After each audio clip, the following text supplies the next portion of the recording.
All right. Hello, everybody, and welcome to Research Methods in Psychology, Summer Edition. My name is Gennady Gurari, and I will be your instructor for this course. So the purpose of this lecture, well, it's not really a lecture, of this video, is to go through the syllabus with you and talk about the various parts of the course and hopefully answer most of the questions that you may have, at least at this point in the course. All right, so the course info. So this is, of course, Research Methods in Psychology. This is Psych 2120. This is an online course, so there are no meeting times or meeting locations. This is a 4-hour credit course, and here's a list of prerequisites that are very strongly recommended. Again, my name is Gennady Gurari. I will be your instructor. Here is my email. Here is my office at the main OU campus. If you want to meet with me, my office hours are by appointment, and we will most likely meet over video chat as opposed to meeting in person. Okay, communication. So communication in the form of class announcements, the sharing of various materials, documents, lecture slides, etc., will be done through Blackboard. So make sure that you are checking Blackboard as well as your OU email on a regular basis so you don't miss any important announcements or updates or changes. Your grades throughout the course will also be uploaded through Blackboard and can be found in the gradebook section of Blackboard. If you have to get in touch with me, please do so either via my email on the previous slide or through the Blackboard messaging option. And here is information for Blackboard technical support if you need help navigating Blackboard or if you have problems with Blackboard. Now, because this is an online asynchronous course, I will share pre-recorded lectures for each of the chapters that you can watch at your convenience. And the lectures can be found at this link. If you actually open the syllabus that I've posted in Blackboard, you'll be able to follow the link and watch the video lectures for each chapter. The course description. So, Research Methods in Psychology is a comprehensive course designed to introduce students to the fundamental concepts, techniques, and ethical considerations of conducting research in the field of psychology. This course is structured to provide a solid foundation in the principles of scientific inquiry, research design, data collection, analysis, and interpretation. Students will learn a wide range of research methodologies, from experimental to observational and qualitative to quantitative approaches. By the end of this course, students should have the knowledge necessary to design, execute, and evaluate psychological research. Now, the learning objectives.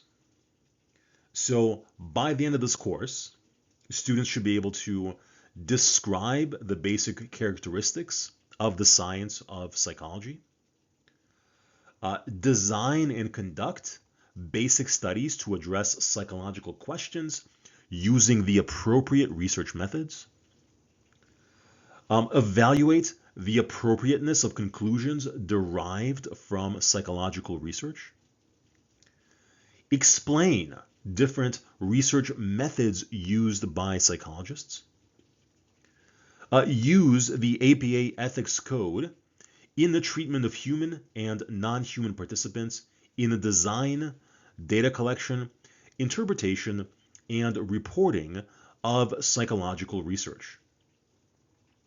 And finally, generalize research conclusions appropriately based on the parameters of particular research methods. This is your textbook. It's called Research Methods for the Behavioral Sciences by Frederick Gravetter and Lori Ann Forzano, 6th edition. And I strongly recommend that you do the reading, that you read the chapters diligently.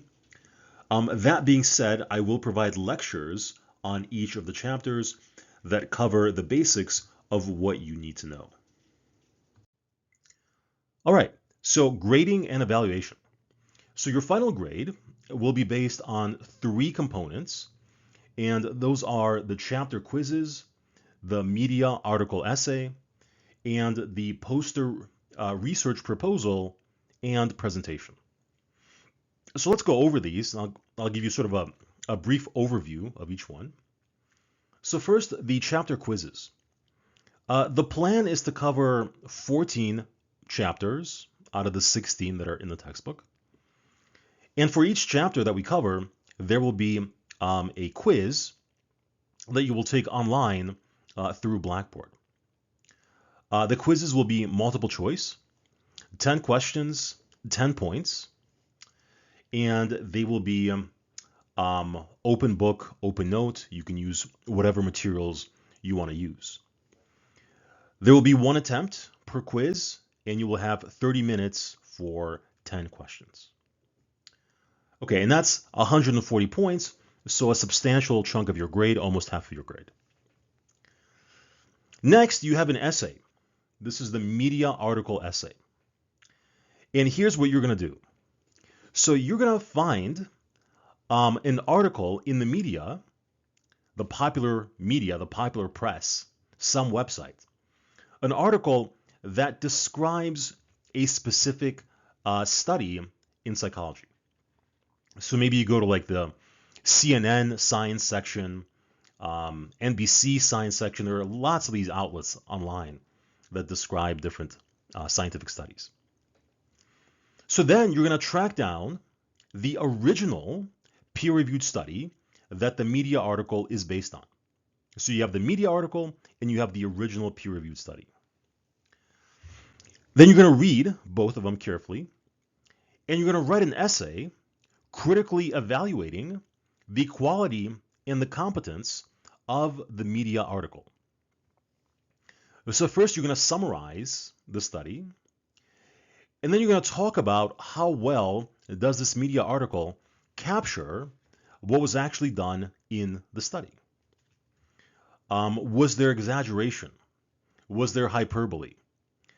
Were there mistakes that were made?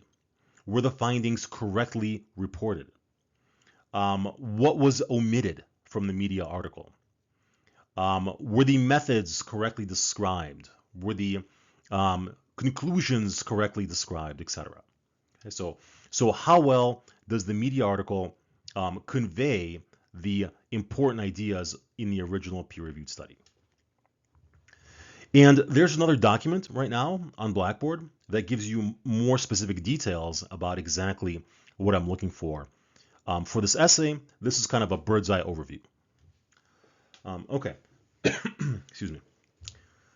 Next, you have the poster research proposal and presentation. So for this project, you are going to come up with a research idea related to psychology or human behavior in some way. And then you're going to create a poster presentation that outlines your research idea.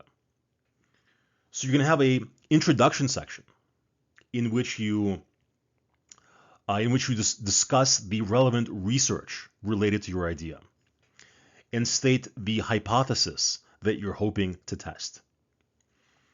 You're going to have a methods section where you describe the participants and the task, the stimulus, the design of the experiment, the different conditions, the variables that you will manipulate and measure. Also, you're going to talk about the analysis. What analysis are you going to do? Now, you're not going to have to do any real analysis, but you'll have to pick an analysis that is appropriate to answer your question. And you will have a section with hypothetical results. Like, what are the possible results that this study can yield? And what does each result mean in the context of my hypothesis? Next, you're going to record yourself giving a presentation as you would at a conference and upload those presentations directly to me. So that's the project. And again, in Blackboard, there's a specific document which gives you a lot more detail about what I'm looking for in relation to this project. This is, again, just a bird's eye overview. The late submission policy. So I don't allow late submissions unless you can provide some documented reason for why your assignment is late. So this could be a doctor's note if you were sick. It can be a letter from a counselor or an advisor if you're having some personal issues. It could be a police report if something happened to you. Some documentation which verifies that you were unable to complete the assignment in a timely manner. So again, if you're going to ask me for an extension, please make sure that you have some relevant documentation in that situation. Academic misconduct. Look, I don't want to fail you. Please don't give me a reason to fail you, because I might have to. Okay? So, in the actual syllabus, there's a link to the Student Code of Conduct, which outlines all the different forms of cheating, including plagiarism and its many definitions. It is your job, it is your responsibility to read those passages to understand what is meant by cheating and plagiarism. And if you are unsure about what any of it says, it is your responsibility to seek clarification.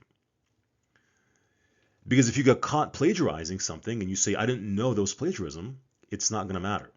Okay? It is your responsibility to know what these policies state and to abide by these policies. Using generative AI to write any portion of your assignment will be considered plagiarism. Your assignments, every written aspect of this course, will be analyzed for plagiarism, both human and artificial. If any plagiarism is detected, you can face some very serious repercussions, including failing this course and having a report of your conduct submitted to the university, where it might become a part of your permanent academic record. So don't do it.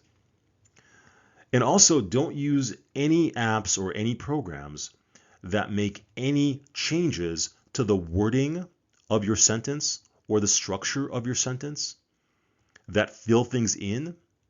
Okay, nothing like that, because it could get flagged for plagiarism, and at which point it will be treated like plagiarism. So of course you can use spell check, you can use the programs that tell you, oh, you're missing a comma or semicolon, that's fine. But anytime you're using a program that is changing your words for you, changing the structure of your sentence, or writing anything in your stead, that will be considered plagiarism. Accessibility and accommodations. If you require any special accommodations on account of a disability or a medical condition, please reach out to me and I will do whatever I can to assist you and provide you with the appropriate accommodations. Please make sure you provide the documentation that is necessary in such cases.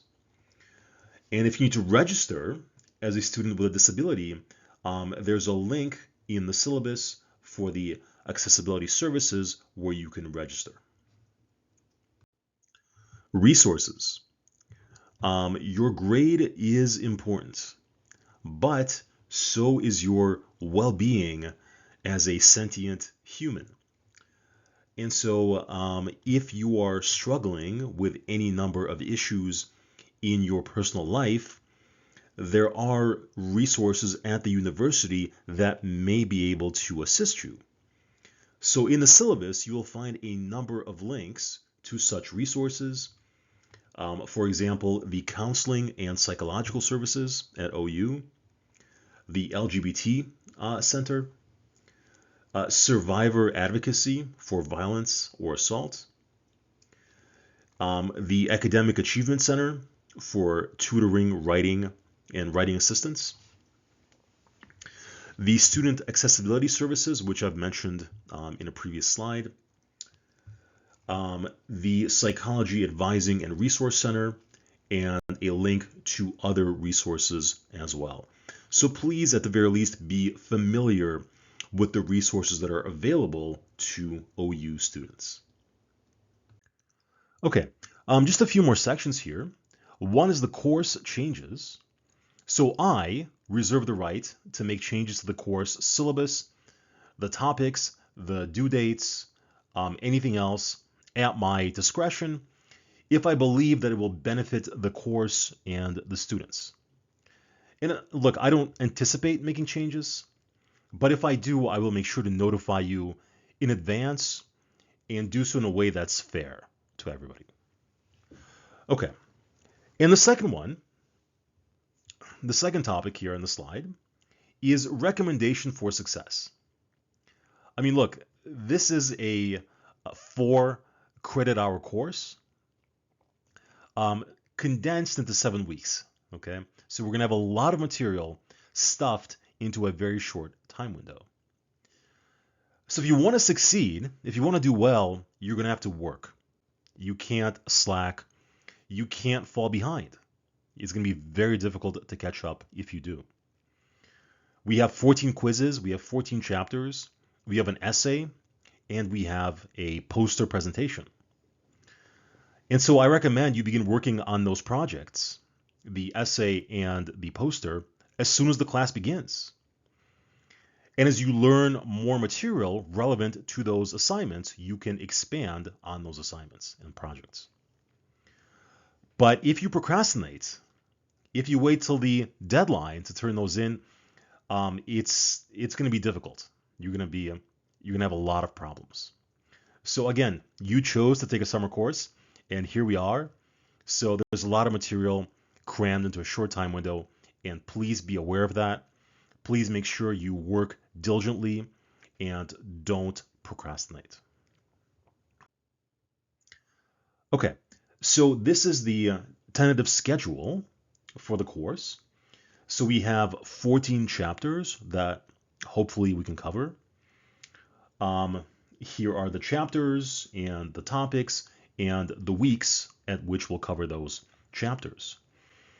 And so the chapter quiz will be due at the end of the corresponding week. And the due dates, specific due dates, will be attached to each quiz in Blackboard. Okay, so I think that concludes the tour of the syllabus and the course. If you have other questions, please feel free to reach out. And welcome to Research Methods. Let's make the most of it.